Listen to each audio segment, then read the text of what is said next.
les yeux, vas-y, te réveille pas. Laisse place à tes rêves car c'est comme ça que tu grandiras. Oh. Ferme les yeux, vas-y, te réveille pas.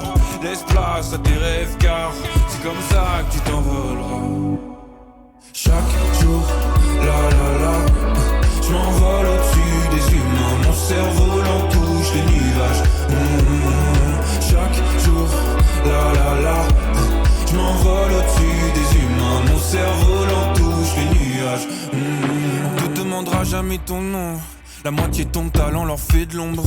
Étiqueter des stats sur des posters. Ta partie est gérée par un imposteur. Pourquoi tu demandes si t'aimes ton travail? On t'a dit que le salaire était bon. T'étais à la fac avec des potes.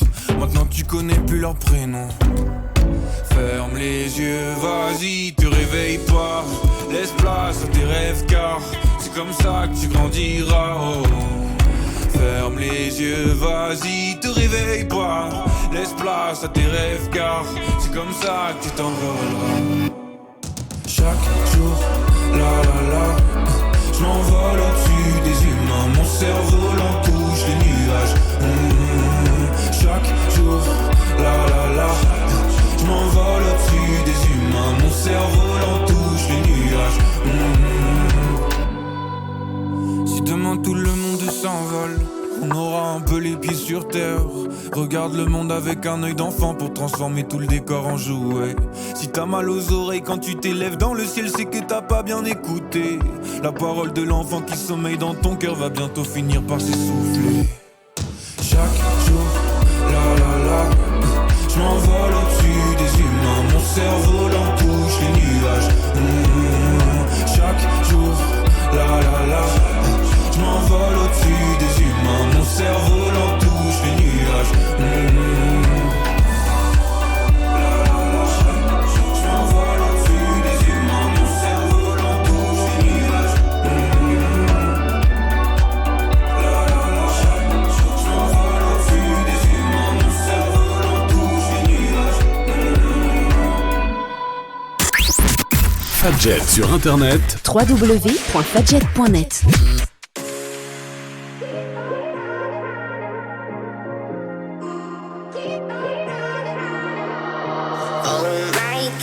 I just feel so lost when you're gone, sad to the bone.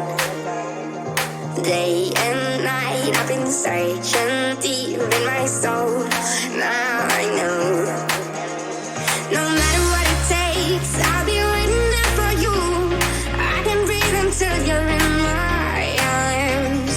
Oh my God, I just feel so lost when you're gone, sad to the bone.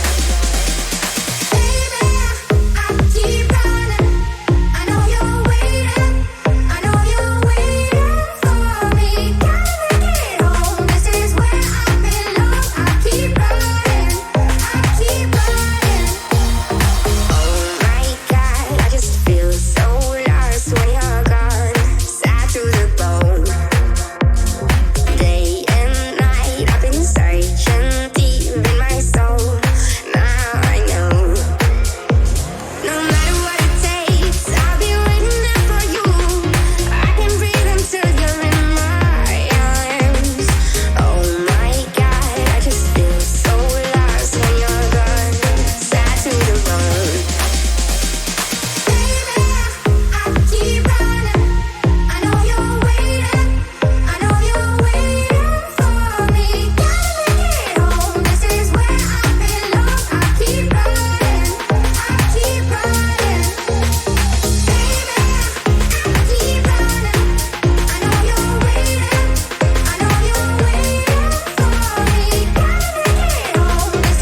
18h sur Fadjet.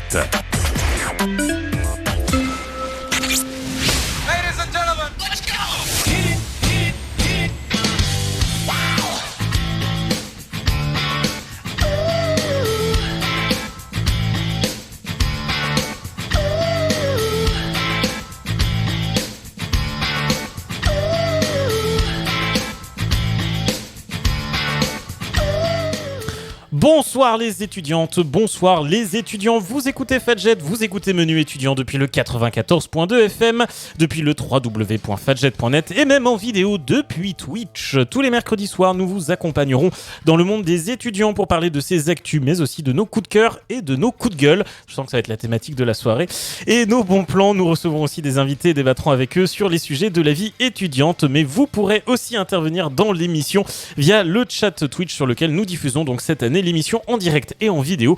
Il vous suffit de chercher Menu étudiant sur Twitch pour nous trouver, c'est extrêmement simple et pour venir participer à l'émission.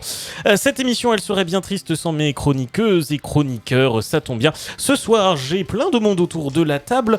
Fiona tout d'abord. Bonjour ma chère Fiona. Salut Valentin. Comment vas-tu ? Ça va très bien. Ouais, en forme pour cette émission, très en forme, une émission un peu politique ce soir, vous allez le comprendre. Également avec nous, Apolline, bonsoir. Salut. Comment vas-tu ? Un peu fatiguée mais au taquet. Au taquet, il va falloir pour le sujet du soir. Également avec nous, une nouvelle voix dans Menu, une presque nouvelle voix. Léa, comment vas-tu ? Ça va super. Presque nouvelle puisqu'on avait déjà pu t'entendre dans un reportage dans Menu, mais c'est la première fois que tu fais l'émission en direct avec nous. Oui, c'est ça, maintenant je peux, donc je viens. Et voilà, une petite émotion quand même. Je suis émue, comme ça je vais pouvoir remettre du contenu dans mon mémoire. Ça fait plaisir évidemment. Dina nous rejoindra dans quelques instants dans Menu étudiant. On lui fait déjà des gros coucous, elle nous rejoint très rapidement. Et puis ce soir nous avons le plaisir d'avoir aussi un invité, Raphaël Gauthier, bonsoir. Oui, bonsoir. Tu es étudiant à Sciences Po Nancy, Sciences Po qui était bloqué aujourd'hui. Tu nous expliques les raisons du pourquoi et du comment dans quelques minutes. Au sommaire de l'émission, on parlera donc du blocage de Sciences Po. Ça je vous l'ai dit, on va surtout parler politique aujourd'hui, mais pas trop quand même, rassurez-vous, puisqu'on parlera également de la marche pour le futur qui a eu lieu ce week-end. Avec toi Fiona, on parlera musée et archéologie à l'université de Lorraine. Et puis pour le débat du soir, eh bien oui, on va essayer de s'intéresser un peu aux propositions des deux candidats à la présidentielle qui concernent les étudiants. Et promis, on va essayer de rester calme. Vous écoutez Menu étudiant, l'émission 100% étudiante de Fadjet. On commence tout de suite avec les actus.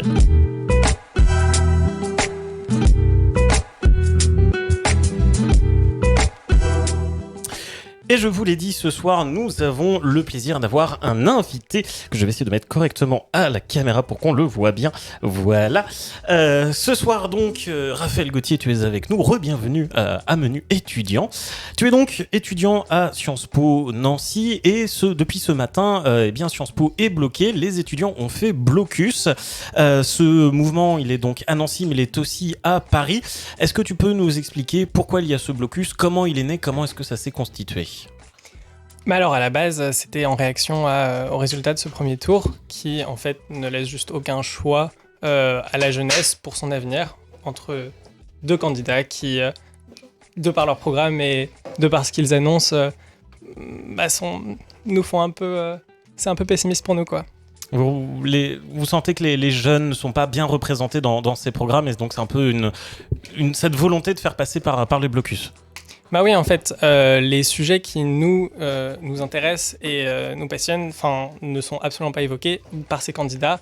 Donc tout ce qui est justice sociale, climatique, antiracisme, féminisme, tous ces sujets en fait, qui sont essentiels pour nous, qui représentent le vote des jeunes majoritairement, sont juste évincés du débat pour cet entre-deux tours.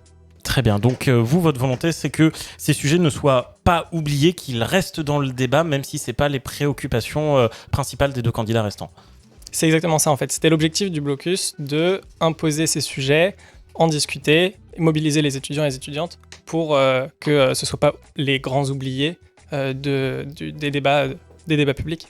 Alors on l'a dit, ce mouvement il s'est donc fait à Nancy, il s'est également fait à Paris. Est-ce que c'est un mouvement coordonné ? Est-ce que c'est un heureux hasard ? Comment ça s'est construit ce projet de blocus ? Alors c'est après avoir appris qu'il y avait déjà des blocus à l'ENS qu'on s'est dit qu'on pourrait faire pareil en fait. Donc c'est pas tellement... On est un petit peu en lien, mais on s'est inspiré de leur action, ce qui nous a donné envie de faire pareil en fait. Et du coup, ça s'est organisé, depuis quand vous avez ce projet? Est-ce que ça a été organisé en début de semaine, dès l'annonce des résultats, ou c'est venu un peu plus tard C'est venu quelques jours plus tard, on a fait quelques réunions de réflexion de comment est-ce qu'on allait faire, quelle forme ça allait prendre, et c'est là où on a décidé de faire un blocus en fait. Et est-ce qu'il a été plutôt suivi par les étudiants de Sciences Po, et est-ce que vous avez aussi reçu le soutien peut-être d'autres étudiants, d'autres facs, même peut-être d'autres académies? Alors forcément, au début, on ne pouvait pas communiquer dessus avant pour pas que l'administration soit au courant en avance, mais au moment où on a commencé, on a envoyé des messages aux étudiants, aux étudiantes, à la presse pour essayer de faire du bruit. Et en fait, on a été pas mal rejoints pendant la journée parce que au début, on était une trentaine à organiser, mettre en place le blocus, et puis les étudiants arrivant en cours, se demandant qu'est-ce qui se passe, c'est fermé, venant voir, tout au long de la matinée, et puis ensuite en début d'après-midi, nous ont rejoints. Ça a permis de discuter. Ça a énormément tourné. Il y a des étudiants qui sont venus au début de la journée, puis qui sont repartis, d'autres qui sont arrivés plus tard. Donc je pense qu'on a pu toucher énormément d'étudiants du campus, sachant qu'on est un petit campus, on n'est que 300 étudiants. Donc sur ces 300, on a touché une bonne moitié, au moins, je pense. Et est-ce qu'au contraire, vous avez aussi eu des étudiants qui n'approuvaient pas cette action, qui n'étaient pas d'accord avec vous? Évidemment, il y a eu des retours comme quoi c'est empêcher les étudiants d'accéder aux cours, que ça leur prive de cette liberté. L'UNI s'est exprimé à ce propos en dénonçant le blocage. Et en fait, nous tous, notre message, c'était de les inviter à discuter et à venir, parce que notre objectif, c'est justement de mettre ces sujets dans la discussion. Pas d'être fermé et de ne pas... de juste rester crampé sur nos positions, mais au contraire d'en discuter et potentiellement essayer de les convaincre, ou pas, mais en tout cas d'instaurer un débat, parce que c'est l'objectif. Ce blocus, il va durer jusqu'à quand? Jusqu'à quand vous avez prévu de manifester? Alors le mouvement, l'objectif c'est qu'il continue, évidemment. Aujourd'hui, il a été décidé de ne pas reporter le blocus le lendemain, mais de continuer sous des formes différentes. Et de continuer peut-être aussi à sensibiliser du coup les étudiants. Très bien.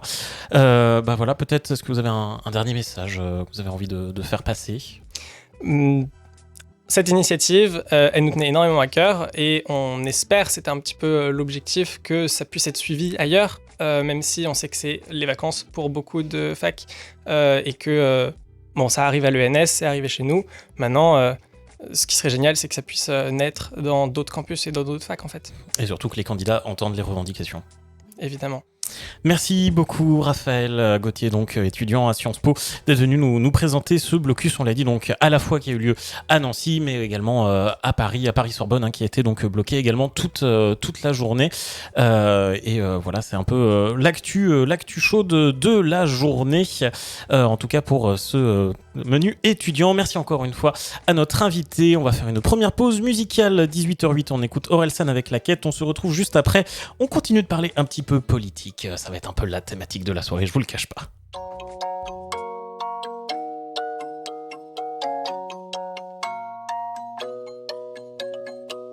Rien peut me ramener plus en arrière que l'odeur de la pâte à modeler. Maman est prof de maternelle, c'est même la maîtresse d'à côté. J'ai 5 ans et je passe par la fenêtre pour aller me planquer dans sa classe. Elle me dit t'es pas censé être là, j'ai dit près de toi c'est à ma place. J'aime que les livres, je préfère être seul, donc je suis plus content quand il pleut. Je fais quelques cours de catéchisme, mais je suis pas sûr de croire en Dieu. J'ai 7 ans, la vie est facile, quand je sais pas je demande à ma mère. Un jour elle m'a dit je sais pas tout, j'ai perdu foi en l'univers. À 5 ans je voulais juste en avoir 7. À 7 ans j'étais pressé de voir le reste. Aujourd'hui j'aimerais mieux que le temps s'arrête. Ah, ce qui compte c'est pas l'arrivée, c'est la quête. Je balaye les feuilles mortes sur le terrain, le froid me fait des cloques sur les mains. J'ai 10 ans, je suis fan de basket, je m'habille en petit américain. Mon père, mon héros, m'a offert les Jordan 8 avec les scratchs, donc je fais tout pour le rendre fier. Quand il vient me voir à tous les matchs, je rentre au collège, on me traite de bourge. Normal, mes chaussures coûtent une blinde, je veux plus les mettre, mon père s'énerve. Toi t'as tout, nous on n'avait rien. J'ai 12 ans, je fous le bordel en cours pour essayer de me faire des potes. Le prof de musique se fout en l'air, il est au paradis des profs. À 11 ans, je voulais juste en avoir 13. À 13 ans, j'étais pressé de voir le reste. Aujourd'hui, j'aimerais mieux que le temps s'arrête. Ah, ce qui compte, c'est pas l'arrivée, c'est la quête. Souvent, je suis tombé amoureux mais pour une fois c'est réciproque. J'abandonne lâchement tous mes potes. Je vois plus que ma meuf, on fume des clopes. 14 ans, je suis juste un fantôme. Du moins c'est ce que disent mes parents. Chérie veut que je traîne plus qu'avec elle. Pourtant elle me fait la gueule tout le temps. Vu que je déménage, ça nous sépare. Je me dis que l'amour c'est surcoté. Mon frangin m'éclate au basket, alors je préfère abandonner. J'ai 15 ans, je regarde Kids en boucle. Je traîne avec des gars comme Casper. Mon père est sévère avec moi, donc je le répercute sur mon frère. À 15 ans, je voulais juste en avoir 16. À 16 ans, j'étais pressé de voir le reste. Aujourd'hui, j'aimerais mieux que le temps s'arrête. Ah, ce qui compte, c'est pas l'arrivée, c'est la quête. Je descends les marches, la peur au ventre, pour intercepter mon bulletin. À la maison, c'est la guerre froide, on se comprend plus donc je dis plus rien. J'ai 16 ans et je passe par la fenêtre pour rejoindre les autres au skatepark. On boit des bières, on fume des joints et je raconte tout ça dans mes raps. Les années passent, même un peu trop, au point que j'ose plus chanter mon âge. Mon frangin filme quand je mets la bague, ma frangine anime le mariage. Les choses que j'ose dire à personne sont les mêmes qui remplissent des salles. Maman est là, mon père est fier et l'univers est pas si mal. À 16 ans, je voulais juste avoir 17. 17 ans, j'étais pressé de voir le reste. Aujourd'hui, j'aimerais mieux que le temps s'arrête. Ah, ce qui compte, c'est pas l'arrivée, c'est la quête. À 5 ans, je voulais juste en avoir 7. À 7 ans, j'étais pressé de voir le reste. Aujourd'hui, j'aimerais mieux que le temps s'arrête. Ah, ce qui compte, c'est pas l'arrivée, c'est la quête.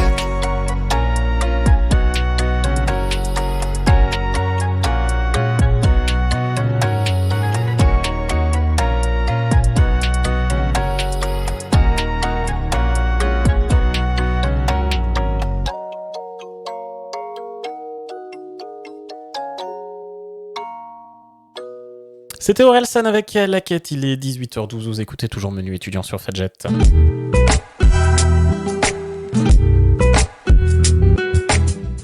Et on continue toujours avec les actualités de Menu, puisque c'est avec toi, ma chère Apolline, qu'on va parler de l'actualité suivante. Alors, plus trop actualité chaude, un peu plus actualité froide maintenant, mais samedi, tu es sorti, tu as bravé le froid et la pluie. Donc, il faisait quel temps samedi ? Mais il faisait beau samedi. Il faisait beau samedi. Il faisait beau, il faisait chaud, c'était la fête en plus. Et justement, tu as donc profité de ce beau temps pour te rendre donc à la marche pour le futur. Tu nous en avais déjà parlé la semaine dernière. Et bien, comme tu avais déjà un micro en ta possession, tu t'es dit que tiens, tu allais le réutiliser pour nous refaire un petit reportage au cœur de la marche. On écoute ça tout de suite et puis on en parle juste après.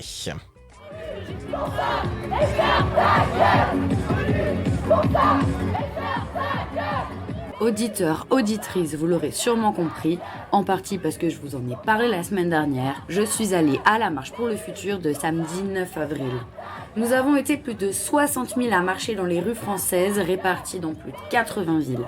À Nancy, nous étions 500 personnes réunies grâce à 53 organisations allant de Greenpeace jusqu'aux associations antinucléaires, en passant par celles qui soutiennent le peuple ukrainien.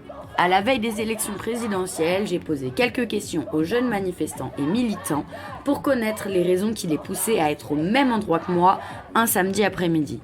Puis même si nous étions en pleine période de réserve, donc c'est le moment entre la fin des campagnes et le résultat des élections, je leur ai demandé non pas pour qui ils allaient voter, mais juste s'ils allaient voter. Je vous laisse avec leurs réponses.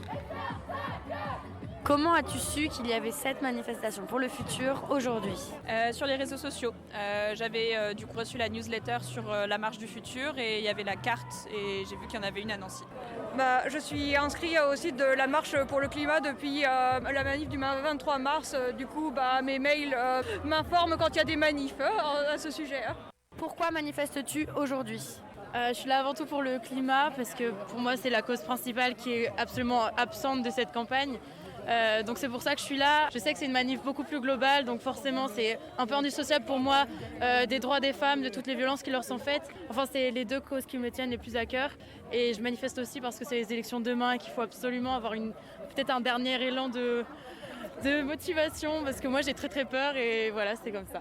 Alors je manifeste aujourd'hui parce que c'est la manifestation juste avant les élections que justement les revendications qui sont posées, c'est des sujets qui sont encore beaucoup trop peu pris en compte par les personnes qui se présentent. Ils ont leur petit programme, c'est beau, mais on attend beaucoup plus de choses, que ce soit au niveau du climat, que ce soit au niveau du féminisme, que ce soit au niveau des relations diplomatiques par rapport à l'Ukraine et tout ce qu'il y a social, etc. Il y a plusieurs causes aujourd'hui pour lesquelles on manifeste. Quelle est la plus importante pour toi ? La lutte contre le réchauffement climatique, la lutte pour l'environnement, parce que pour moi il y a vraiment une urgence aujourd'hui à ce niveau-là.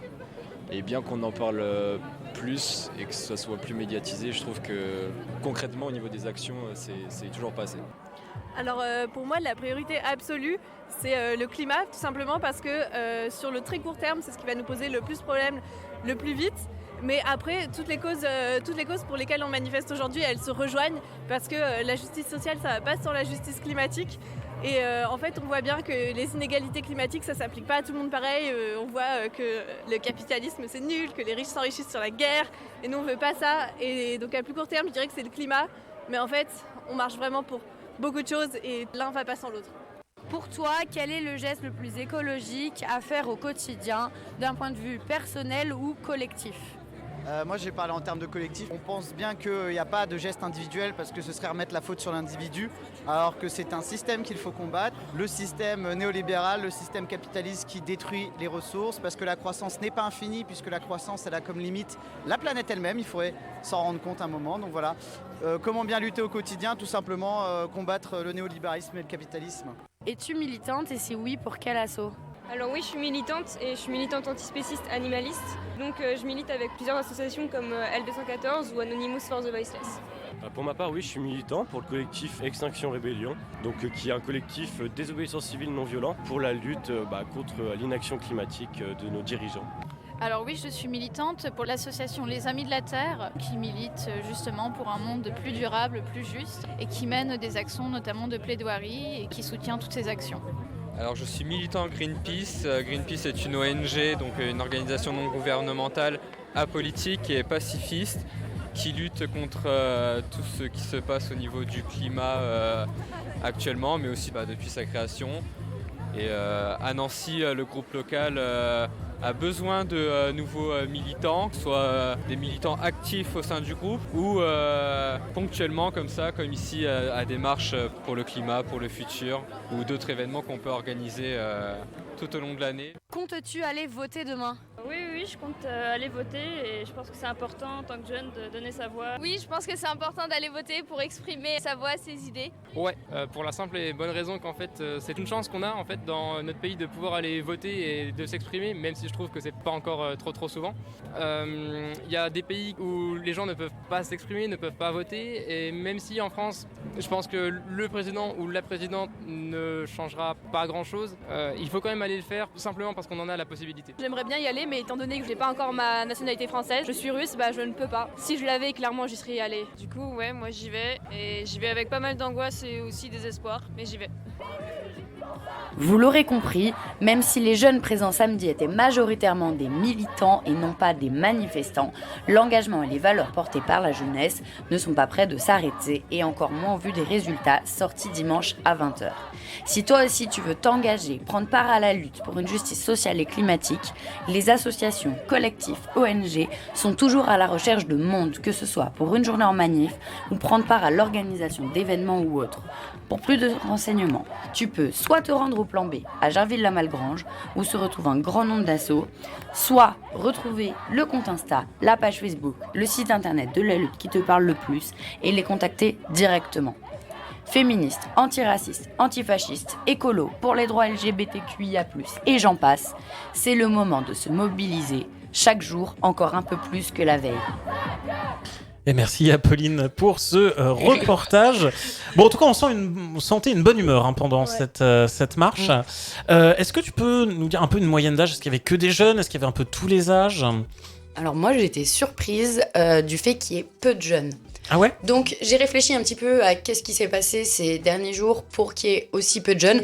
Simplement les vacances. Ouais, en fait, c'est ça. C'était le week-end des vacances et je pense qu'il y a pas mal d'étudiants qui sont rentrés chez leurs parents pour 2 semaines en plus, si je dis pas de bêtises, en tout cas à la fac. Donc ils sont partis, je pense, le vendredi ou le samedi, ce qui leur permettait pas, en tout cas, d'aller à la manifestation de Nancy.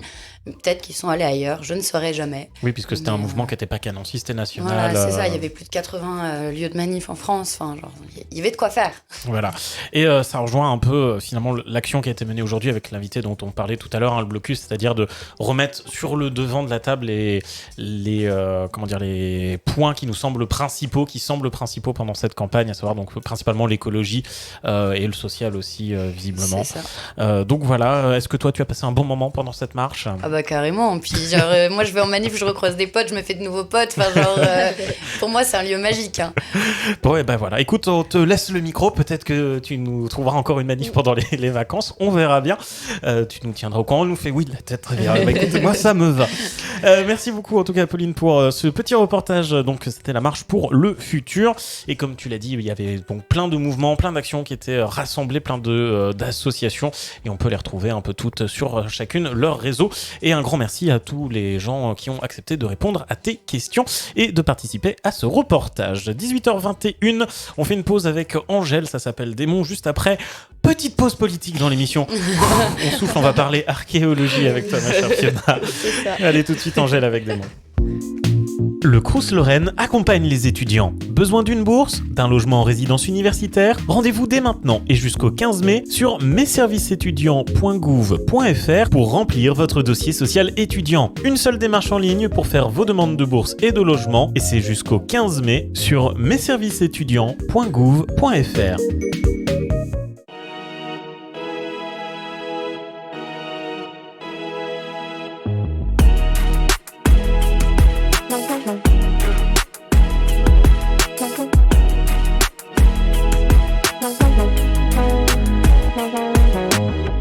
Jusqu'ici tout va bien, enfin ça allait. Confiante, pas peur de rien avant de tomber. On verra bien demain, mais ça plus jamais. J'ai pas l'air de m'en faire, mais si vous saviez comment c'est dans ma tête, ça me fait briller. L'angoisse me fait la guerre et part en fumée. Jour après jour, je m'habitue à mes ennemis qui me tuent, et j'apprendrai toutes les vertus. Oh, jour après jour, je m'habitue. Quand j'en attends trop, je suis déçue. Mais grâce à ça, moi j'évolue. Comment faire pour tuer mes démons? Comment non, j'en ai fait, j'ai plus mon nom. Oh, si la magie opère, tout est tombant. Oh, comment faire pour tuer mes démons? Tuer mes démons. Ah bah ouais, j'fuite avec Angèle, pas de gros mots radio, faut qu'on passe. Au lieu d'un nicta, non, je dirais grand bien leur face. Portefeuille acromate, ne voit que violet, vert, ice. J'suis dans la zone, rageux me suit par la trace. Comment faire pour tuer les haineux, juste en parlant plus. C'est pour rappeur, non, pour moins de vues que j'ai d'albums vendus. Très sincèrement, si je m'en vais, je ne reviendrai plus. Besoin d'explorer autre chose, me perdre dans le cosmos. Ils parlèrent dans mon dos, couvert de bêtes, mon cher italien. Dans leur derrière, j'ferai un don de quelques futurs homo sapiens. J'suis l'avatar du game, je maîtrise les 4 éléments. J'rappe, je chante, j'produis, j'écris pour les gens. Je sais comment faire pour tuer tes démons.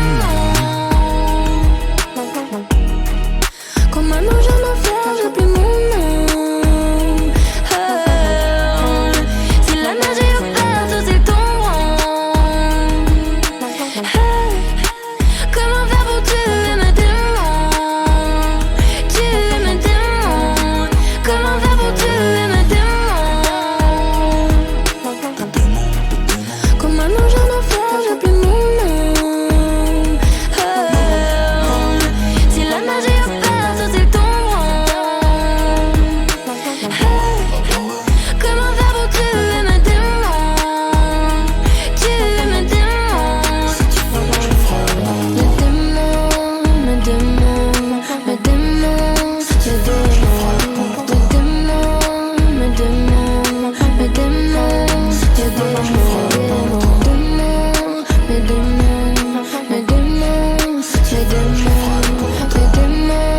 démons, mes démons, mes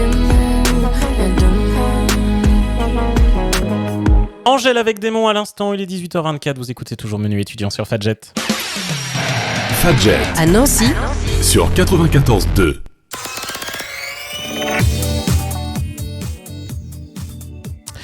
Et avec toi, ma chère Fiona, on va donc faire une petite pause dans cette émission, essentiellement dédiée à l'entre-deux tours.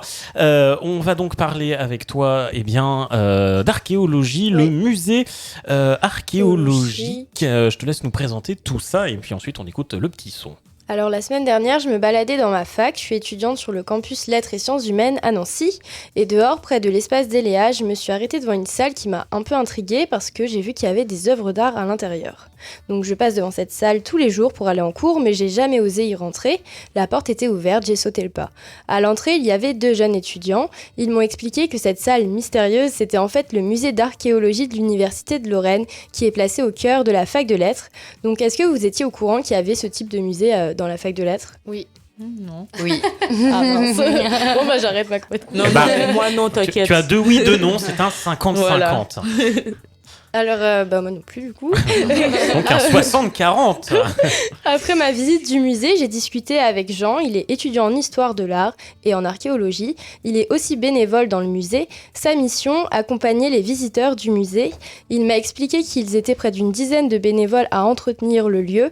Et cerise sur le gâteau, ils sont tous étudiants. Donc ça tombe bien pour cette émission. Ils s'organisent pour qu'il y ait toujours une personne à l'accueil pendant la semaine. Son explication, elle m'a un peu intriguée et j'ai décidé comme ça de lui poser plusieurs questions.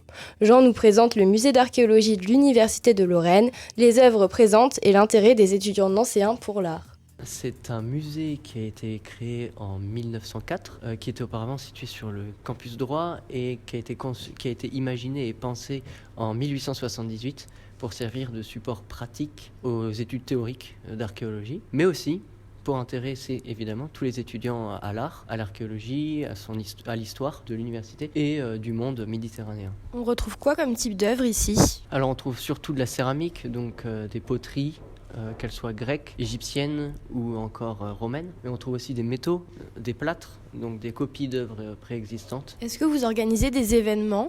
Oui, bien sûr, même si ça se voit pas trop en ce moment parce que à cause du Covid, mais il y a souvent des expositions temporaires qui parfois n'ont rien à voir avec tout ce qui est archéologie. C'est pour faire dialoguer les époques entre elles, les arts, parce que c'est très important aussi en histoire de l'art de faire dialoguer les époques entre elles.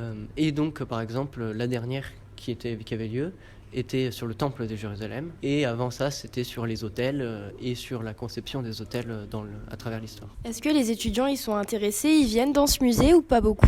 Je dis quand même, il y a pas mal d'étudiants qui viennent et chaque fois on nous dit la même chose. Enfin, 2 questions qui reviennent souvent, c'est est-ce que c'est des vrais déjà ? Ce qui est vrai, parce que les gens ne sont pas forcément habitués. Et l'autre question, c'est on ne savait pas qu'il y avait un musée ici, c'est bien. Il y a un musée ici. Et c'est qui était à l'initiative de ce projet ?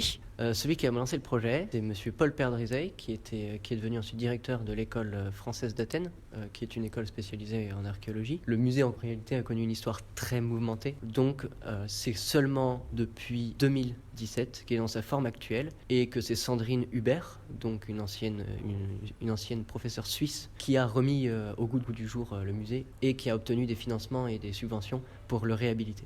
Est-ce que pour vous, c'est important d'apporter l'art vers les étudiants ? Oui, c'est très important. J'allais dire que le musée participe à ça, mais c'est vrai qu'il n'y a pas du tout que ça sur le campus, et ça, c'est bien, parce qu'il y a la maison de l'étudiant, il y a souvent des expositions étudiantes, artistiques, d'autant plus que l'art peut prendre énormément de formes. Mais c'est vrai que si on réfléchit bien, toutes ces formes qu'on voit sont extraordinaires, sont vraiment bien, sauf qu'elles n'ont pas l'histoire qui va avec. Ici au musée, on essaye de reproduire l'histoire des œuvres et c'est bien de les voir. C'est vrai que ça correspond plus du tout à notre époque, c'est plus du tout la même mode, et bien sûr, et se rendre compte à quel point le musée a évolué, enfin l'art aussi a évolué. Donc c'est important, bien sûr, de présenter l'art, mais aussi de présenter l'histoire de l'art pour bien qu'ils comprennent le chemin qui a été parcouru. Est-ce que vous savez si sur Nancy, il y a d'autres écoles qui ont des musées intégrés ? En France, il y a seulement 21 musées universitaires, dont seulement 3 archéologiques, un ici, un dans le Finistère et un à Lyon. Ce que je veux dire, c'est que c'est un lieu très rare, très inhabituel, et donc c'est pour ça qu'on invite beaucoup d'étudiants à venir, parce que ça, évidemment, c'est une chance pour le campus et pour l'Université de Lorraine. Est-ce que tu as quelque chose à rajouter pour inviter peut-être les étudiants à plus se rendre dans ce musée, à passer la porte ? Je vais dire que ça a l'air un peu réverbatif le musée. Mais en fait, parfois, juste venir pour regarder, ça suffit. D'ailleurs, on fait des visites guidées, on peut poser n'importe quelle question, on essaiera d'y répondre. Merci du coup Fiona pour ce petit son. T'as encore des petits détails à nous donner, je crois. Donc voilà, comme Jean il vient de l'expliquer, ce musée de l'archéologie de l'Université de Lorraine, il est méconnu des étudiants nancéens alors que c'est un lieu artistique assez rare. On a la chance d'avoir un musée de l'archéologie sur notre campus à Nancy et c'est une chance. J'ai pu découvrir des œuvres authentiques que j'aurais pu trouver dans d'autres musées plus traditionnels et même si je préfère les peintures, j'ai pas regretté d'y être allée. Je trouve que c'est vraiment important que des lieux comme ça existent parce que ça amène l'art directement vers les étudiants et comme Jean l'a dit, je vous invite à passer la porte du musée et à vous rendre sur le campus de lettres et sciences humaines de Nancy pour le découvrir, que vous soyez passionné d'archéologie ou pas d'ailleurs. Moi, j'ai plein de petites questions à te poser. J'espère que tu auras les réponses. Déjà, est-ce qu'il y a besoin d'être étudiant pour y accéder ou est-ce que moi, par exemple, qui ne suis plus étudiant, je peux y accéder? Est-ce que tu as l'info? C'est ouvert que pour les étudiants, oui. Eh ben, dommage. Eh ben, je pourrais pas y aller, zut. Ou alors, je piquerai une carte étudiante à quelqu'un. Oui, et est-ce que tu sais à peu près les horaires d'ouverture Non, ça, j'ai pas demandé, mais il y a les infos sur le site de l'Université de Lorraine. J'avoue, j'ai pas demandé les infos pratiques. Très bien. Mais à mon avis, c'est ouvert exactement aux horaires de la fac. Ça ferme vers 20h et peut-être le samedi. Ok. Et dernière petite question, là je sais que tu auras la réponse, du coup tu as fait la visite. Oui. Alors il t'a vraiment plu ce musée? Alors oui, j'ai bien aimé. J'ai pas l'habitude d'aller voir ce type de musée justement et j'ai trouvé que ça changeait des peintures, des choses qu'on a l'habitude de voir. Il y avait vraiment des œuvres authentiques, il y avait des petits, je sais pas, comme des fossiles. Enfin bref, c'était vraiment bien et je m'attendais pas en fait, je m'attendais à rien en rentrant et il y avait pas mal de choses. Non, j'ai pas été déçue. Et à peu près combien de temps t'as mis pour faire le tour de ce musée? Une dizaine de minutes. Il y a des panneaux où on peut lire pour un peu mieux comprendre et les étudiants qui sont là en permanence, ils peuvent aussi répondre à nos questions. Voilà, donc, globalement, si vous êtes sur la fac de lettres, vous avez 1 heure et que vous savez pas comment vous occuper, faites un petit tour au musée. Ouais. Tout simplement. Merci beaucoup, ma chère Fiona. Et ben, écoute, tu m'as donné envie. Dommage, je pourrais pas trop en profiter, mais on trouvera un moyen. Je suis sûr que je dis que je viens de Radio Fadjet. Il m'ouvre grand les portes, évidemment. Oui. 18h32, on fait une petite pause musicale avec Big Flo et Oli, ça s'appelle Papa. On se retrouve juste après. On reparle un petit peu politique. Ça fait longtemps, tiens, qu'on n'a pas parlé politique dans cette émission. On en reparle dans quelques minutes. Restez avec nous sur Fadjet dans Menu étudiant. Fadjet à Nancy. C'est plus qu'une radio. Y ya sé que soy viejo, nunca te olvidaré. Cuando miro al espejo, son mis hijos que veo. Me acuerdo del mío, y cuando se fue, aprendí que en la vida no vale más que papá, papá.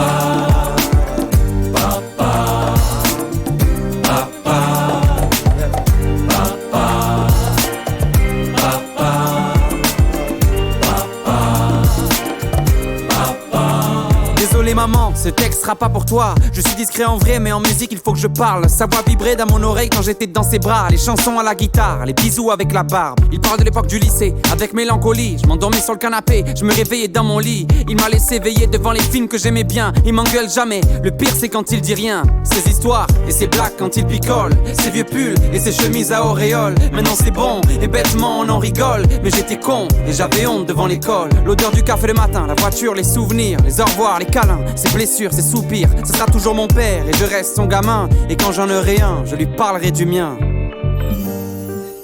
Y ya sé que soy viejo, nunca te olvidaré. Cuando miro al espejo, son mis hijos que veo. Me acuerdo del mío, y cuando se fue, aprendí que en la vida no vale más que papá, papá.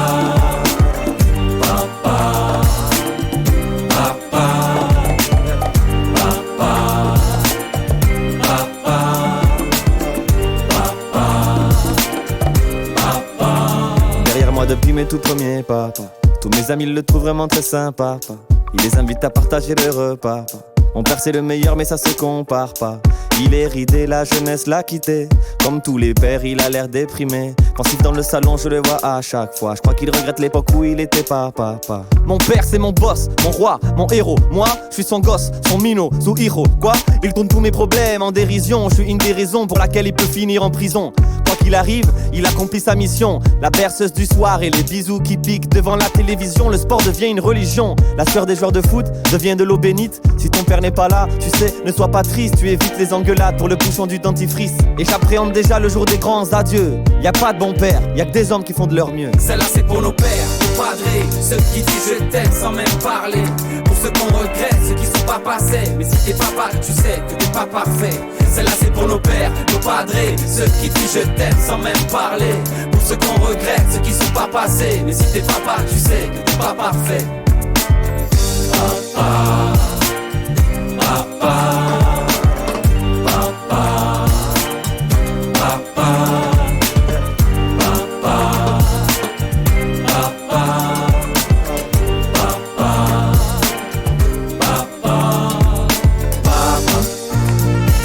Papa, je te promets papa, je t'en voudrais.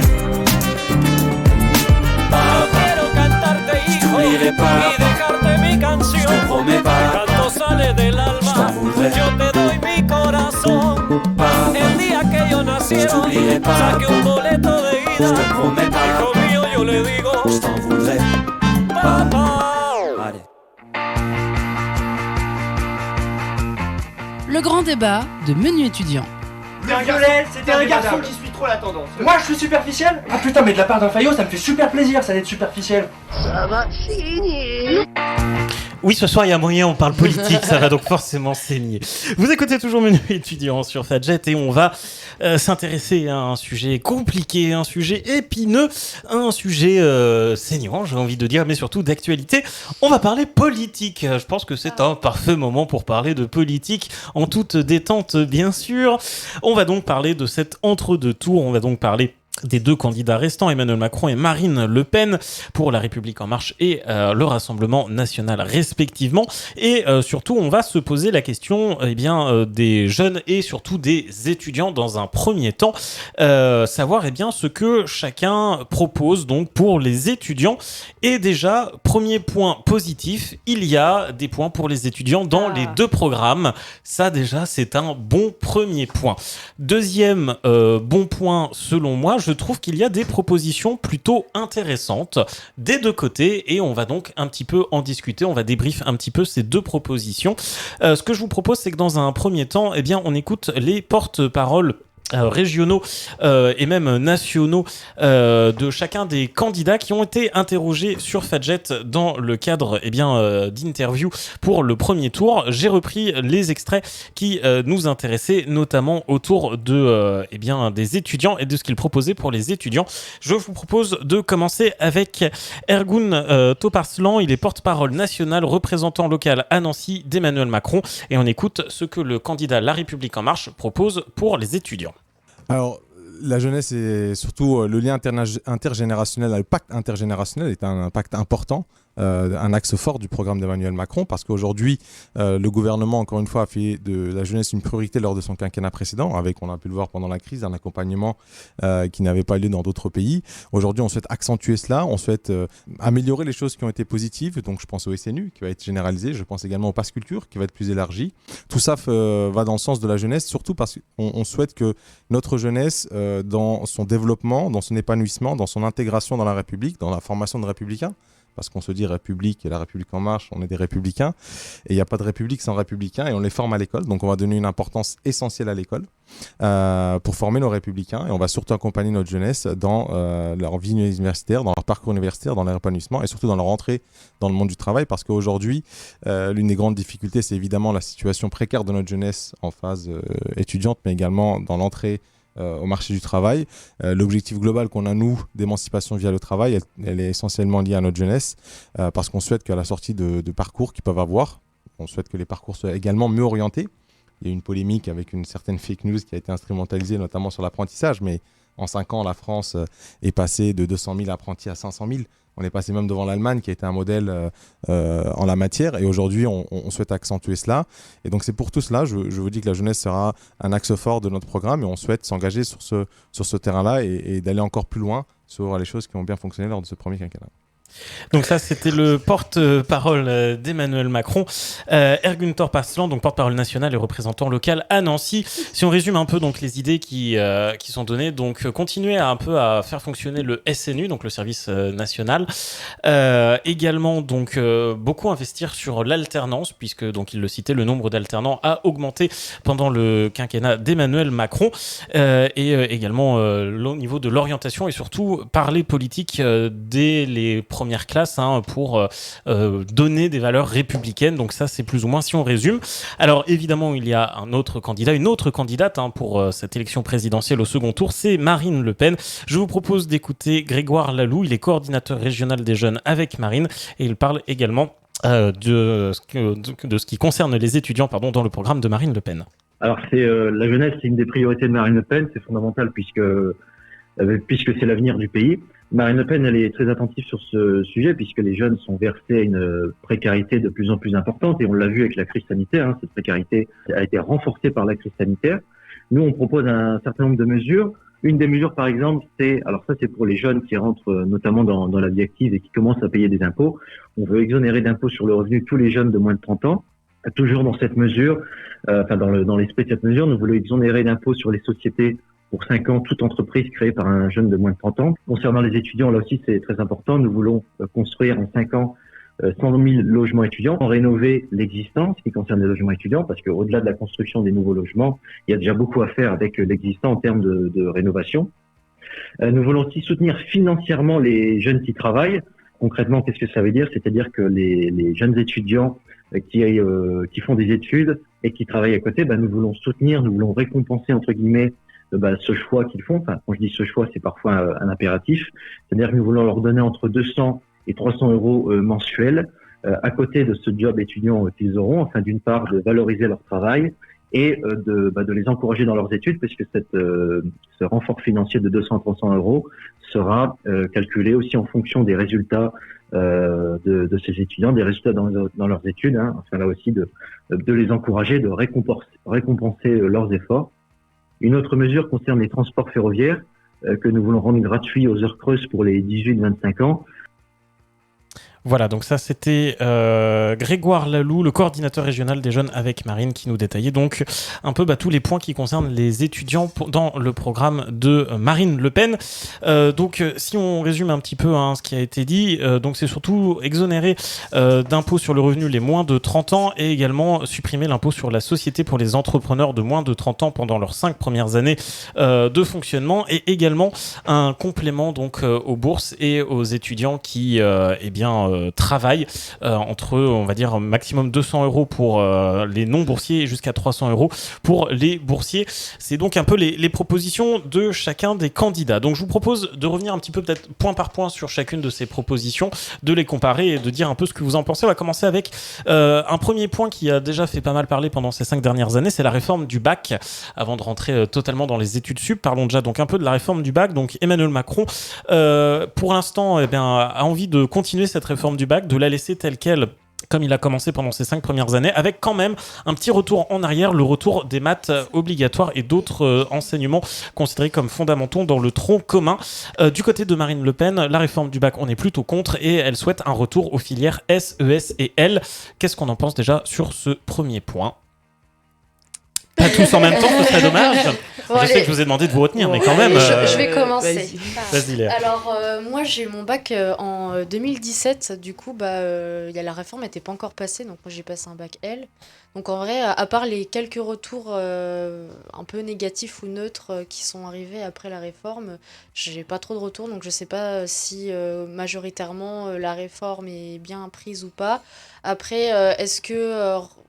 moi personnellement je déteste les maths, donc ça m'a bien sauvé de plus faire de maths en seconde, parce que du coup en série littéraire, pour ceux qui ne connaîtraient pas et qui ont la réforme, on arrêtait les maths dès le choix de la spécialisation en série L. Donc du coup moi ça m'a bien sauvé mon bac, j'ai pu avoir mon bac mention bien en n'ayant pas ouais merci. Mais franchement à part ça j'ai pas trop d'avis sur la question. Ok. Parce que, voilà. Autour de la table, est-ce qu'on a des avis sur cette réforme ? Oui, moi je pense que je vais être un peu d'accord avec Marine Le Pen sur ce coup. Parce que en fait, le fait que la réforme de maintenant, du coup, il y a des cours qui sont un peu négligés, enfin des matières qui sont un peu négligées. Et du coup, moi, j'ai eu mon bac en 2017-2018. Et du coup, j'ai eu un bac L aussi. On n'avait pas de maths, etc. Et maintenant, dans les études que je fais, j'aurais bien aimé avoir des cours de maths. Donc, du coup, en fait, même si, peu importe le bac qu'on a, du coup, je trouve que c'est pas bien de supprimer ou de moins faire des matières parce que du coup, les matières, ça peut quand même nous servir dans nos études supérieures. Enfin, le bac ne définit pas les études qu'on va faire, donc voilà. Tout à fait. Et puis on a le droit de se tromper aussi entre la seconde et parfois l'arrivée en études sup. On a envie de changer de parcours. Autour de la table, d'autres avis, est-ce qu'on veut compléter ? Moi, c'est pareil, je suis contre cette réforme du bac. Je pense qu'avant, tout se passait très bien et je sais pas pourquoi il a voulu changer ça. Et en plus, maintenant, moi, j'ai une cousine qui va passer en terminale et elle m'a dit que finalement ça ressemblait vraiment aux séries, les matières qu'ils devaient prendre, ils doivent en prendre 3 il me semble, et par exemple les scientifiques vont prendre quand même maths, SVT, physique parce qu'ils pensent à Parcoursup et il faut que ce soit à peu près cohérent quoi, faut pas que ce soit vraiment des matières hyper différentes, donc pourquoi avoir changé ça, ça leur procure beaucoup de stress parce que c'est nouveau, ils savent pas trop comment ça va se passer, il y a le grand oral aussi maintenant. Et puis même pour les professeurs. Oui, pour les professeurs, il y a des postes qui ont été supprimés parce que maintenant il y a moins de gens qui prennent SES par exemple, donc il y a plus qu'une prof, enfin ça fait sauter des postes et c'est ça qui est triste. Mais je pense que le vrai problème en fait c'est que les profs c'est comme donc moi j'ai été la dernière année du bac avec les filières, j'ai eu l'opportunité de faire une première S et une terminale ES mention Covid, donc j'ai pas passé le bac mais j'ai quand même mon bac, vous en faites pas, j'ai la petite mention mais j'ai la mention Covid quand même, et en fait les vrais points négatifs, c'est dans l'organisation, comment ils sont passés de l'ancien modèle au nouveau modèle, entre guillemets. Parce que du coup, les profs étaient pas prêts et, excusez-moi, rebelote, là, moi, je suis la dernière année de DUT, les nouveaux étudiants qui font les mêmes études que moi sont en BUT et nos professeurs nous ont rabâché toute l'année en mode « Désolé, c'est super rush pour nous, on a 1 an pour refaire une réforme qui passe de 2 à 3 ans. » Ça a été exactement pareil pour le lycée. Après, ce que je trouve vraiment sympathique avec le fait de choisir ces matières, c'est que tu peux dire je continue la philo ou une matière qui n'est pas dans le tronc commun, en plus de faire des maths et de la physique parce que je me destine peut-être plus à des matières scientifiques. Après, un autre point négatif, c'est que les universités, ça n'a pas forcément suivi parce que alors je sais pas depuis quand ça datait les bacs S, ES, L. Depuis mais longtemps. Je crois que mon tonton qui a 40 ans, il l'avait déjà. Mais ça avait d'autres noms, genre par exemple le bac L, c'était le bac A, etc. Oui, ça avait des autres dénominations. Mais et après, les choix qu'on fait, on les change souvent. Il y a beaucoup de personnes qui sont en réorientation, etc. Donc, du coup, vraiment, être obligé, entre guillemets, de choisir dès le lycée, je trouve que c'est un peu se fermer des portes. Mais ça t'oblige pas plus que mais c'est plus compliqué parce que c'est que du coup au lieu d'avoir un choix qui dit tu vas faire tout ça, t'es obligé de faire 3 petits choix. Ouais, c'est plus compliqué. Et voilà, c'est ça. Et en plus, il y a une subtilité, c'est que là où quand on était en ES, on passait les épreuves de sciences en première année. Elle aussi. Aujourd'hui, on a 3 matières en première et on décide de passer un bac en avance en même temps que le français, si je dis pas de bêtises, en première pour avoir plus que 2 matières en terminale. Et c'est là aussi où du coup, il faut refaire un choix et même pour gérer les épreuves, là où avant tout le monde passait le bac de sciences, aujourd'hui, il y a 50... Voilà, il y a beaucoup de choses. Filières. Moi, je trouve que juste on devrait aussi revaloriser aussi les filières techniques. Et parce qu'en fait, elles sont vachement dévalorisées. Même professionnelles. J'arrive pas à parler. Elles ne sont pas bien mises en valeur. Bon, bref, vous avez compris. Et donc, du coup, alors qu'en fait, maintenant, je me rends compte qu'en étant en études supérieures, en fait, c'est la technique qui te fait avoir un job. Parce que là, on fait des années d'études supérieures pour au final être à la galère pour trouver un travail. Effectivement. Et les alternances, c'est bien aussi. Alternance qui est donc un peu plus valorisée par Emmanuel Macron pour l'instant. Alors, on va passer rapidement au point suivant, très rapidement sur Parcoursup, moi aussi je me mail les pinceaux. Emmanuel Macron, lui, souhaite poursuivre le travail et l'amélioration de l'orientation qu'a initié Parcoursup donc sur ces 5 dernières années. Pas d'informations concernant Marine Le Pen, elle ne s'est pas prononcée dans son programme au niveau de Parcoursup. On va très très vite passer parce qu'on sait que c'est un peu la galère Parcoursup, parce que je trouve aussi que le sujet suivant est plus important, le revenu étudiant. Emmanuel Macron ne s'est pas prononcé concernant le revenu étudiant, ce n'est pas un des points de son programme, là où c'est un point du programme de Marine Le Pen. Donc comme on en parlait, et comme on l'a entendu avec son porte-parole, l'idée est donc d'avoir à hauteur de 20% des revenus pour les étudiants qui ont un job en parallèle de leurs études, jusqu'à donc 200 €, et pour les étudiants boursiers, jusqu'à 300 € supplémentaires par mois.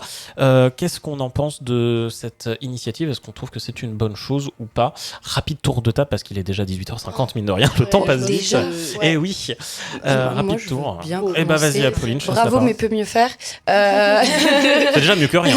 Oui, c'est ça. Le seul problème, c'est que, là, je prends d'un point de vue très personnel, en plus de mes études qui me prennent 30 à 38 heures de cours en présentiel par semaine, j'ai pas le temps d'avoir un job, même si c'est un job de 10 heures, 15 heures, des horaires aménagés, un contrat étudiant, c'est pas possible. Donc ça veut dire que moi, je vis de la bourse, merci la bourse, et je pourrais pas avoir un job en plus. Donc ça veut dire que moi qui suis potentiellement à certains mois dans la galère, étant donné que je peux pas travailler, je me démerde. Ça ne te changerait rien, toi. C'est ça, et c'est du coup toujours dans l'idée de travail. On valorise pas l'étudiant parce qu'il travaille, il fait des études pour essayer d'avoir un métier. On travaille parce que il fait déjà tourner l'économie en fait. Bravo, tu fais déjà tourner l'économie. Tiens, un chèque. Ouais, autour de la table. Moi qui suis boursière et en même temps qui a eu un job étudiant pendant 2 ans. Pour essayer de subvenir à mes besoins et essayer d'être un peu plus indépendante de mes parents, la charge mentale de faire ses études, essayer de réussir, de bien réussir et en même temps d'essayer de subvenir à ses besoins, payer ses factures, etc., c'est vachement compliqué, quoi. Donc franchement, le salaire étudiant hors travail, je trouve ça bien. Donc j'oserais le dire là, d'accord, Marine Le Pen, je veux bien. Mais après, est-ce que si ça passe, est-ce que ça va être bien appliqué ? Est-ce qu'il n'y aura pas des divergences dans mode non, en fait il y a ci, il y a ça, du coup en fait il n'y aura que 2 personnes sur 10 qui auront le salaire en fait. Donc je veux bien, mais affaire à suivre, quoi. Très bien. Dans les commentaires. Fiona, est-ce que tu veux réagir sur ça ? Je suis un sur peu du même avis que Léa. Je fais aussi un job étudiant à côté de mes études. Et je pense que ces 200-300 €, ça peut être vraiment cool. Ça fait de l'argent en plus. Et aussi, ça permet un peu de compenser le fait que je rate, on va pas dire que je rate mon année, mais j'y vais pas forcément à chaque fois. Et donc, on doit faire des concessions pour avoir un job à côté. Et ça permettrait un peu de se soulager en plus financièrement. Donc oui, moi, j'aimerais bien. Pourquoi pas ? Et Dina, pour conclure, est-ce que tu as un avis sur la question ? Je suis d'accord avec les filles, du coup. Enfin, les 2 filles, du coup. Donc voilà, je rajouterai pas. Ok, donc pas mal, mais peut mieux faire, mais c'est quand même mieux que rien. Voilà. Point suivant, alors c'est marqué lutte contre la précarité, et là chacun a quelques petites idées, on va donc voir un petit peu. Alors des 2 côtés, on parlait de logement étudiant, donc du programme d'Emmanuel Macron, on aimerait ajouter 30 000 places supplémentaires dans les parcs sociaux et 80 000 autres logements réservés donc aux étudiants, et du côté de Marine Le Pen, c'était donc la création d'environ 100 000 logements crous supplémentaires ou la rénovation de ces derniers. Niveau logement, donc, est-ce qu'on trouve que c'est suffisant ? Est-ce qu'on aimerait que ce soit plus ? Très rapidement, il est déjà 18h53. Le temps file à toute vitesse ce soir, c'est terrible. Léa, écoute, écoutez, moi je trouve que rajouter des places sur les trucs qui sont déjà en fait j'ai jamais habité en résidence universitaire, mais le peu de retours que j'ai eu, ceux qui sont le plus accessibles pour les étudiants précaires sont insalubre, j'ai pas honte de le dire, ça sent les égouts, c'est humide, il y a pas de place, les cuisines sont dégueulasses, c'est jamais nettoyé, etc. Donc l'idée de refaire des bâtiments aux normes qui sont respectés, qui sont respectueuses des personnes qui y habitent, pourquoi pas, mais juste rajouter des places à des endroits qui sont déjà pas ouf, je suis contre. Ça parlait, sert à rien. Du côté de Marine Le Pen, ça parlait de réhabiliter ou de rénover aussi. Dans ce cas-là, je serais plus pour l'idée de Marine Le Pen. Le problème, du coup, moi j'habite en résidence universitaire, je suis dans ma 2e année. petit point info, entre aujourd'hui et demain, j'ai des gens qui viennent passer des produits chimiques dans ma chambre. Ils viennent ouvrir parce qu'on a des cafards. Voilà, juste. Oh mon Dieu. Et ça, malheureusement, il y en a beaucoup, un peu partout. Et je suis pas la seule résidence à Nancy à en avoir. Le truc, c'est que ce qui fait vraiment la différence entre les résidences universitaires ou près de la fac de lettres, notamment, par exemple, qui est toute récente, et la mienne qui est toute vieille avec des cafards, et encore, c'est pas la pire de Nancy, et ben c'est le prix. Eh ben, sincèrement, pour un 9 mètres carrés pareil, c'est 300 € près de la fac de lettres. Moi, je suis à 180 €. Je vous laisse faire le calcul, c'est moitié moins. Moi, j'ai pas les moyens de payer 2 fois plus pour un loyer mieux. Enfin, franchement, genre, je suis tout à fait pour qu'il y ait plus de logements étudiants parce qu'il y en a, mine de rien, il y a du monde qu'on a besoin. Mais genre, faut pas augmenter les prix avec. Parce que les étudiants, après, plus de place, mais moins de gens qui y vont, ça sert à rien. Puis ça aide pas la précarité, quoi. Ça aide absolument pas la précarité. Ça l'encourage, en fait. Ouais, c'est ça. Et on nous dit dans le chat que à Metz, c'est le même problème. Il y a aussi pas mal de cafards l'année dernière et que effectivement la rénovation semble être primordiale avant d'en ajouter plus. On continue sur les autres points parce que le temps file ce soir, c'est terrible. Au niveau des aides, Emmanuel Macron souhaiterait le retour des bourses au mérite pour les étudiants titulaires d'une mention très bien au bac. Très rapidement sur ce point-là, pas pour. De toute façon, de l'argent en plus, pourquoi pas, mais il faut penser aux autres, quoi, aussi. Moi, je pense que dès que tu as une mention, c'est déjà bien, enfin, pour le mériter, quoi. Faire un truc peut-être graduel, très bien, j'avais eu même de l'aide, j'avais eu, je crois, 60 € parce que mais c'est parce que c'était avec la banque, c'était pas parce que c'était pas l'État. Soit la région. Dès que tu as une mention, ça veut dire que tu as assez bossé et que tu le mérites. Mais déjà, même dès que tu as le bac, en fait. Moi je pense, mais après c'est déjà ça de mettre pour les mentions très bien, mais il faudra penser aussi aux autres que peut-être par rapport à leur situation qu'ils n'ont pas pu assez bien bosser, quoi. Ok, très bien, je note, effectivement je suis plutôt d'accord avec vous. Du côté de Marine Le Pen, alors une exonération sur l'impôt sur le revenu pour les moins de 30 ans, qu'est-ce qu'on en pense de ça ? Est-ce que c'est utile ? Est-ce que c'est pas forcément utile quand on est étudiant ? Si, c'est utile forcément parce que ça donne la possibilité de ne pas payer des choses en plus, sachant qu'entre 18 et 30 ans, c'est la forte précarité parce qu'on quitte le foyer parental, familial si on a la chance d'en avoir eu un, et c'est là qu'on doit payer des choses, donc franchement, pourquoi pas, oui, ça peut que aider. Hein. Après, je pense pas que... Heureusement, j'ai envie de dire, la majorité ne paye pas d'impôts puisqu'ils sont dans les études et qu'ils ne gagnent pas assez. Et qu'ils gagnent pas assez. Donc oui, ça en aiderait une partie. Est-ce que... Donc je pars du principe que quand on est étudiant, avoir toujours un peu plus d'argent, ça fait jamais de mal. Donc ça ferait du bien, mais je pense qu'on peut taxer ailleurs. Très bien. Justement, une autre proposition de Marine Le Pen, toujours. Au niveau des transports, la gratuité, notamment aux heures creuses pour les 18-25 ans, sur tous les transports. Et c'est précis vraiment sur tous les transports, que ce soit dans les grandes villes, mais aussi dans les moins grandes villes, et que ce soit bus, train, tout ça. Qu'est-ce qu'on en pense très rapidement aussi moi, je veux bien parce que rien que mon budget train, c'est 30 € par semaine pour faire l'aller-retour dans la Marne. Et c'est vraiment énorme. Et le bus aussi, c'est 15 € par mois. Enfin, quand tu accumules tous les transports, c'est énorme. Oui. On peut pas être mobile en fait. C'est déjà bien, mais pourquoi juste les heures creuses, quoi ? Ouais, c'est ça, bravo, mais peut mieux faire. Voilà, c'est ça. En fait, c'est un peu utopique de demander. Enfin, ils nous donnent ça, on veut ça, mais en fait, le problème, c'est que quand Est-ce que toi, tu vas à la fac à 4h du matin le matin et tu rentres chez toi à minuit, 1h, comme ça, t'es dans les heures creuses ? Genre les heures creuses, ok, mais en fait, ça va pas être utile pour plein de personnes. Ils vont dire, oui, on a fait ça du coup, mais en fait, ça va servir à 3 personnes. Privilégier le vélo. Voilà. Effectivement, mais après privilégier le bus, c'est bien aussi. Dernier petit point sur lequel donc on va parler, puisqu'il est déjà 58, oh mon Dieu. Très rapidement, donc l'insertion professionnelle, on en a parlé, ou du côté d'Emmanuel Macron, on mise plutôt sur l'alternance. Est-ce qu'on est d'accord avec ça, Léa ? Toi, j'ai cru comprendre que tu étais plutôt favorable justement un peu à l'alternance, et même déjà au bac pro, tu trouves que c'est un peu plus professionnalisant ? Oui, en fait, juste pour en parler et le valoriser aux étudiants, parce qu'en fait, on dit l'élite, c'est les personnes qui font des grandes études et qui font des études supérieures, etc. Alors que en fait ils sont tout aussi capables, les personnes qui font des filières professionnelles. Après ça c'est mon avis personnel, est-ce que c'était vraiment une fake news que le président actuel a dit par rapport aux personnes de 12 ans qui seront mis en alternance, etc. Alors il a expliqué qu'à partir de 12 ans c'était l'orientation et l'alternance c'était à partir de 15 ans. D'accord. Pour resituer, mais contextualiser. Étant donné que moi je suis dans le truc d'alternance, on va dire que c'est assez compliqué parce que tu as des entreprises qui veulent te prendre en alternance, mais pas en première année où ils te demandent 1 an d'expérience, etc. Du coup, nous aider pour les alternances, mais voilà quoi, enfin, comme on dit, peut mieux faire. Il nous reste 1 minute d'émission, on termine très vite sur ce point. Appeline. Déjà, quand on est dans les études sup et qu'on veut de l'alternance, on a déjà valorisé le côté d'être allé dans les études sup. Donc pour moi, le vrai problème, c'est ceux qui sont en 3e, qui sont en galère, qui n'aiment pas l'école. Franchement, valoriser de ouf.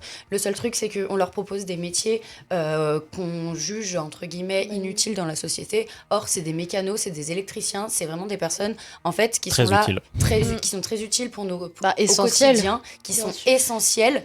Et ils sont pas du tout valorisés et je trouve ça dégueulasse. Ouais, c'est vrai. Et donc très rapidement pour rétablir l'équité, on n'aura pas trop le temps d'en débattre, mais également du côté de Marine Le Pen pour l'insertion professionnelle, elle souhaite supprimer les impôts sur les sociétés pour les entrepreneurs de moins de 30 ans et ceux pour les 5 premières années qui suivent la création d'une entreprise. On a 20 secondes pour en parler. Juste bien, pas bien, d'accord, pas d'accord. Si ça aide, pourquoi pas. Si ça aide, pourquoi pas, mais mieux vaut taxer ailleurs. Mais du coup, c'est où qu'elle va taxer en fait quand on n'a pas la réponse et on l'aura pas ce soir. Il est 19h, c'est la fin de cette émission. Merci beaucoup de nous avoir suivis. On conclut très rapidement ce soir. On ne se retrouve pas la semaine prochaine car nous serons en vacances. On a le plaisir de vous retrouver dans 2 semaines. Merci beaucoup de nous avoir suivis ce soir encore. Passez une belle soirée à l'écoute de Fadjet. Rendez-vous dans 2 semaines. D'ici là, portez-vous bien. Ciao, bye bye. Bye bye. Il est 19h, vous écoutez Fadjet.